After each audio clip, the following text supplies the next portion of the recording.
as the Headhunter show, of course, what we hope to achieve is really talk to, of course, the business leaders, really get their insights into how the trends are looking, especially in the organizations.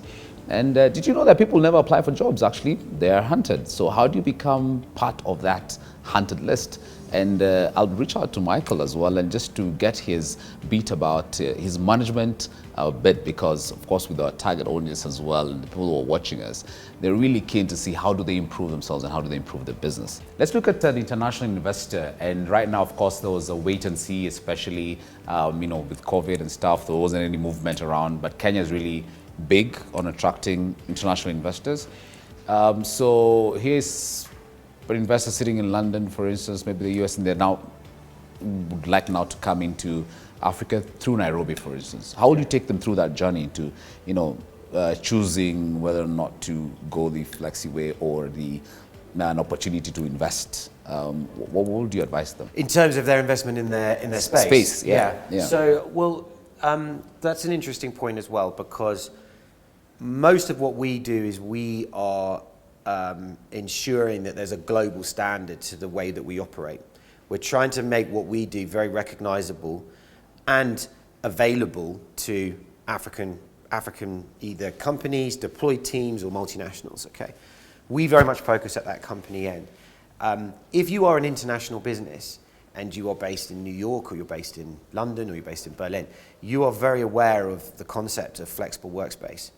And nearly 10 to 11% of commercial space in these developed cities are moving towards flexible workspace, which means like 1 in every 10 floors in a building, right, is actually flexible space, which is incredibly compelling data, especially when you actually look here at it. If they took that 10%, here we're under 0.5%.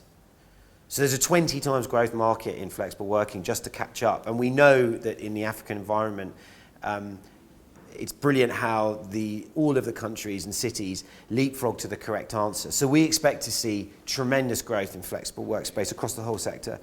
And so most of those businesses recognize that product, they understand the benefits of it, and they like the flexibility. So they will naturally, if you're engaging or entering into a market, those kind of companies are coming straight to us because we give them the platform to start. Another question just comes to mind, thanks to Michael for these insights, is so what happens to this, realtors, investors into, the skyscrapers who are quite keen, or they've seen that appetite on office spaces, and now they're seeing the flexi spaces. Yes. From a construction contractor's perspective. Yeah. What's going to happen to the business? It's good, but there's a little bit of a tension relationship that's brewed globally between the real estate owners, the real estate brokers, and the flexible service providers. It shouldn't be that way though, because at the end of the day, two things. One is we're a very good tenant for a building, because the thing I trade is the space. The thing they want to sell is the space. If I was a startup company selling buckets and I lose my big contract, I could go out of business, and then the landlord has got a defaulting tenant. Whereas if I lose a client in my main trade, which is space, I find another client to come in. Okay, so we're holding hands a lot more. Okay, and that's a very important thing. The second thing is there's a well-documented principle of tenant toe, which is where by having a flexible provider inside your building with a brand, it can cement the look and feel of your building, how you want your buildings to be perceived. So any of the new buildings, the category A buildings that are coming up out of the ground in any of the cities like Nairobi we're in, by having KOFISI inside that, it makes a statement to the market that this is the premium provider. Look at the kind of clients that these guys have. More people are coming through the building, and that then leads to larger companies wanting to take the balance of that space. So there's an ecosystem. But what the building landlords need to understand, and I think they're getting there, is the world of I put a building up and I just take the rent and I take some service charge. That is changing because every customer is needing more. And so the winners will be those that understand that ecosystem, and we're seeing a lot more of that happening now. Thanks, Michael. Now let's look at your crystal ball. If you're looking now into the future, so you have this flexible workspaces out. There's a lot of investment in many more. You see great appetite in that. What is the other opportunity or the business opportunity that you're seeing that is brewing, especially after investment in this field? Last year, we're very grateful for the fact that we had our best year ever, and 2021 we grew our space by 45%. We are now managing 200,000 square feet of space. We'd like to be 1 million square feet of space. That's a 65-story building, to sort of help people understand that. Yeah. But interestingly, that's half the size of the Empire State Building. So that's one building. And actually, when you think about how much that could be done in our core product, there's nothing to say we couldn't be 5 million square feet of space. But in terms of your question, our principles have always been around creating a great day at work by combining space, technology, and service. We've made huge investments into our integrated technology inside the spaces. We're app controlled across most of what we do. We provide 360-degree camera and sound technology in all our meeting rooms, as well as engaging with early stages into data analysis about how spaces are being used to help companies make informed decisions, helping them being able to book spaces so that the rotational systems can work well. Our service area will be another big growth space for us. We're tremendously excited by a couple of projects that we're working on this year. We're increasing our food and beverage proposition, which is a step towards our wellness investment, which is really what be our big move for this year, where we'll be putting more services and spaces into our buildings to help with the wellness triangle of sleep, diet, and exercise. Yeah, all together. So we'll be installing gyms inside in our spaces for fitness, as well as helping with the mind, body, and soul as well through various types of classes that you can. Would you like to do that on your own, or you welcome for investment or partnerships? We're looking. Yes, we're very much welcome for partnerships. Okay. We've always seen that as an excellent way to grow. When we consider the continent, we look at the classic sort of diamond feel of northeast, southwest. Yeah. We're very strong here on the east coast, which is where our home and origins are. We are looking at going into neighbouring countries and cities. We've looked at Rwanda. We're looking at Uganda. We have ambition for Ethiopia over time, and then other areas in the east. But we're very strong here. We're the largest provider in Nairobi, but then we're also launched in the west. Unfortunately, just before COVID started, so that's kind of put some brakes on our expansion. But we like Ghana as Accra as an opportunity for us, and that's something that we will really pursue heavily this year. And then the north, which is a completely different environment contextually. We're very interested in Casablanca. We're very interested in Cairo, and then of course the south. But South Africa is the southern area is a bit more populated with supply. It's not to say our product line wouldn't work there. We have operations in Johannesburg, and we are looking to expand. It's probably not our top priority, but we're very much a client-led business, and so we have multinationals who are in centres with us across the whole of the continent. Get a feel from especially looking at the business community, because there's just a whole lot of I can't say confusion, for instance, but I say a lot of consultation. So you're sitting there as a consultant to some of these businesses. For instance, even in small-scale business, forget about the large ones, as I say. And Kenya is very vibrant in that whole SME space. What would be your advice for them? In terms of how do you now handle this key cost that you actually say that it's second to the people cost, which is your cost of office operations? I think it's important that first of all that the companies understand the relevance and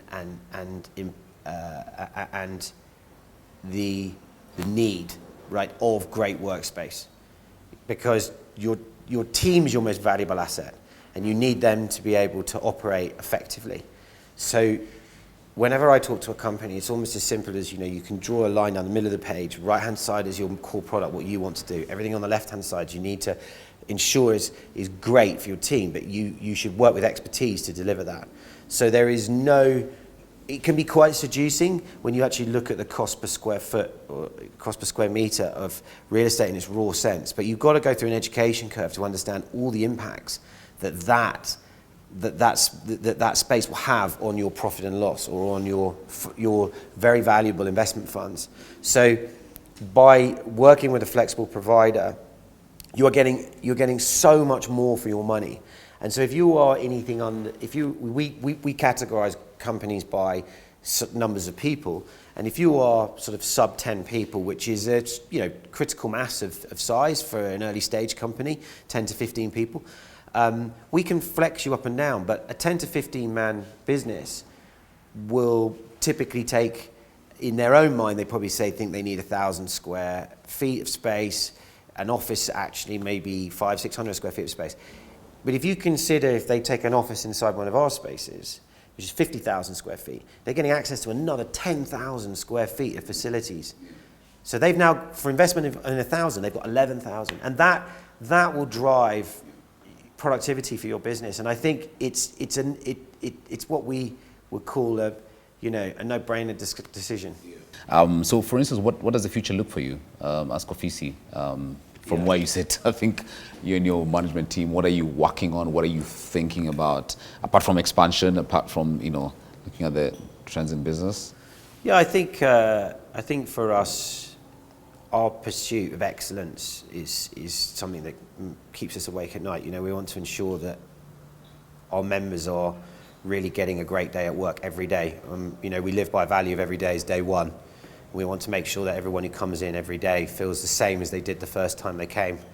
Hopefully, the way you felt today when you visited great. us. Thank you. First time and enjoyed it as well. What we are doing more of this year is investing a lot more in our people as well in terms of training. It's a big area for us. Personal development and development of critical resource in your people is something that we're working very, very hard on. We have amazing event spaces, our knowledge rooms, which are really driven to assist companies to be able to do training for their teams, to be able to strategize, whether it be for a small senior team to a full divisional team, coming into those spaces for the day and going on a journey together where there's a commonality of theme across that, which is that they are trying to knowledge improve and to share more or to get better. And I think that area of development is a really important feature of the way we think and will be a very important driver for us over the next 12 months. So what would be your parting shot and your management advice from where you sit as MD and co-founder of KOFISI? From my personal point of view, I think personal development is a critical theme to your career journey. It's not something that necessarily always comes across on the page. It's not something that necessarily write on your CV. But I think that comes through to me in interviews, right? When someone actually understands and has thought through. I mean, I often ask people questions like, what brands do you respect? Like, what kind of services have you experienced that you think are great? And I'm asking them so that they can think outside of what is our little box, but also kind of bringing value add into the job, which is, the jobs are often defined because they have to be, but at the end of the day, what you're doing is you're part of a team, and you have to be able to work together to drive your vision through, right, and to make it work. So I think that roundedness is a really important feature for individuals. Just stay current, There are great mechanisms. We find great talent through social media, through LinkedIn, and we have a website page for our roles. So as you say, we're always looking for great people. Great. What's that one critical aspect you look out for in your next hire? To me, it's an attention. It's an attention to what makes things not just good, but what makes things great. That's what I look for in a person. Great. Michael. Thank you very much. Thank you so Lovely much to for meet the you. chance as Yeah, well, thank and you. good to be here, and thanks Thank for you. hosting us. Welcome. And for the partnership as well Thank you. with the Headhunter. Great. Well, that has been our episode with Michael Aldridge, CEO and co-founder of KOFISI Africa. Honored to have been here. My name is Laban Cliff. Be sure, of course, to catch this on our social media platforms across the Standard Media Group. My name is Laban Cliff. Have a good evening.